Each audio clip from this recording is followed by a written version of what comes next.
Hello बच्चों, स्वागत है आपका हमारे चैनल लर्निंग रॉक्स पर। आज इस वीडियो में हम आपके लिए लेकर आए हैं कक्षा 8 की हिंदी की कार्य पुस्तिका का पाठ दूसरा। पाठ का नाम है बस की यात्रा। हमने अपनी पिछली वीडियो में पाठ पहला लाख की चूड़ियों को हल किया था। यदि आप हमारे चैनल में नए हैं तो चैनल को लाइक करें, शेयर करें, सब्सक्राइब जरूर करें और बेल आइकन जरूर प्रेस करें ताकि हमारी आने वाली वीडियो की नोटिफिकेशन आपको मिल सके। आइए वीडियो को शुरू करते हैं। अध्याय 2 बस की यात्रा। पहला क तुम्हारे गांव शहर में आने जाने के कौन कौन से साधन हैं। तो आप यहाँ पर अपने तरफ से लिख सकते हैं कि आप शहर में कौन कौन से साधन में आप यात्रा करते हैं। जैसे मैंने लिखा है बस, कार, जीप, मोटरसाइकिल, ऑटो, रेलगाड़ी। ख इनमें से तुमने किस किस पर सवारी की है। बस, ऑटो, जीप, रेलगाड़ी। ग तुम्हें सबसे अच्छी सवारी किसकी लगती है। तो जो आपको अच्छी लगती है उसके बारे में लिखना है कि आपको किसकी सवारी सबसे अच्छी लगती है।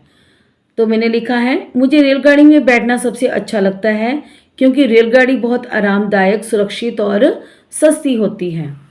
अगला प्रश्न, तुम बस की यात्रा कब कब करते हो। तो बताना है आपको कि आप बस की यात्रा कब कब करते हैं। जब मुझे कहीं जल्दी से पहुंचना हो तब मैं बस की यात्रा करती हूँ या करता हूँ। अगला प्रश्न, पाठ में लेखक ने बस के लिए कई विशेषण प्रयोग किए हैं। समूह में बैठकर अपने साथियों के साथ उन विशेषणों की एक सूची बनाओ।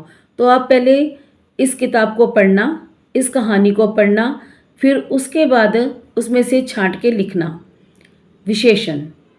तो मैंने लिखे हैं दयनीय, नई नवेली, फर्स्ट क्लास, वयोवृद्ध। चौथा, तुम अपने दोस्तों एवं परिवार के साथ पिकनिक पर तो गए होंगे, वहां खूब मौज मस्ती भी की होगी। एक दिन जंगल में भी एक पिकनिक पार्टी हुई थी। चित्र को देखकर अनुमान लगाओ कि यह पार्टी कैसी रही होगी। तो एक चित्र दिया गया है, इसमें आपने देखना है कि क्या क्या हो रहा है, तो उसको अपने शब्दों में लिखना है।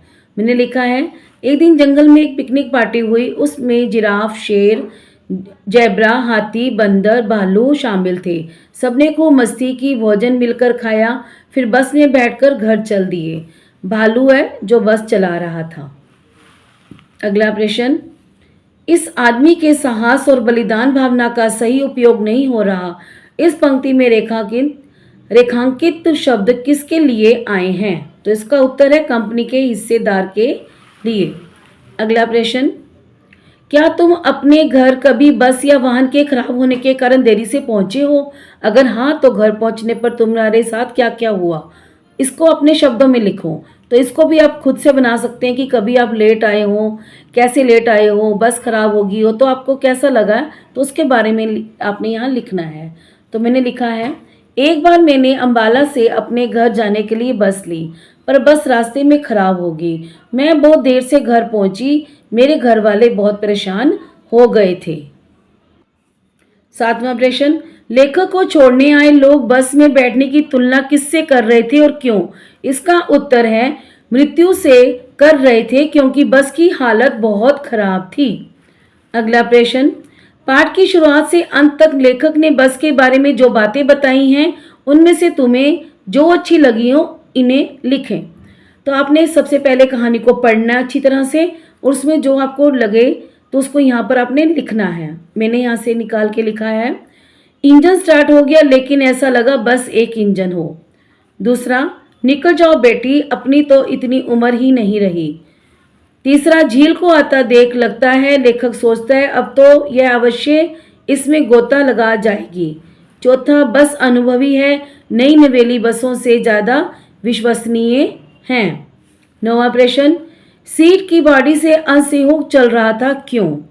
तो इसका उत्तर है बस की हालत दयनीय दशा होने के कारण बस की सीट बॉडी से आगे हो जाती थी और कभी पीछे हो जाती थी। कहने का अर्थ यह है कि बस बहुत पुरानी थी, उसके हालात ठीक नहीं थे। प्रश्न 10वां, नीचे लिखे वाक्यों को देखो और दोनों वाक्यों में बस शब्द का अर्थ लिखो। क विदेश में बस जाने वाली कल्पना पहली भारतीय महिला थी। तो बस को क्या लिखना, बसना, इसका मतलब है निवास करना। ख, अब बस भी करो, हेडमास्टर ने डांटते हुए कहा। इसका मतलब है रोकना। 11वां प्रश्न, नीचे दिए गए वाक्यों का उदाहरण देखो। जिन शब्दों के नीचे लाइन खींची गई है उनसे ऐसा ही एक एक वाक्य और बनाओ।